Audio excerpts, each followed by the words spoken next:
ভিডিওটি ভালো লেগে থাকলে আমাদের চ্যানেলটি অবশ্যই সাবস্ক্রাইব করুন। স্কুল জীবনের স্মৃতি। সেই ছোট্টবেলায় বাবা মার হাত ধরে স্কুলে যাওয়া, তারপর আস্তে আস্তে ক খ গ ঘ ও এবিসিডি শেখা। ক্লাস 1-এ ভর্তি হলাম, তারপর 1, 2, 3, 4 দেখতে দেখতেই চলে গেল 5টি বছর। তারপর ক্লাস 6,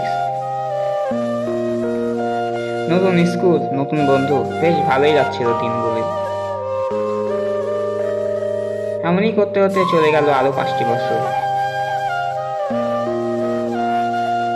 ক্লাস 10-এর টেস্ট পরীক্ষা চলে এলো।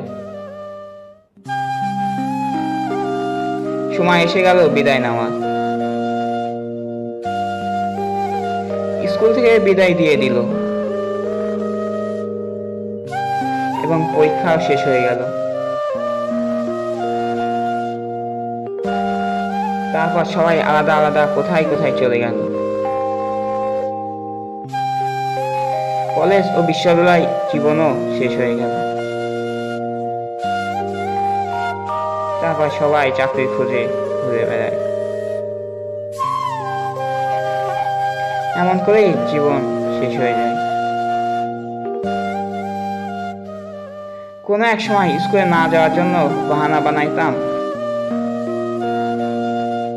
কিন্তু এখন সেই স্কুলকেই মিস করি। ভিডিওটা ভালো লেগে থাকলে অবশ্যই সাবস্ক্রাইব করবেন।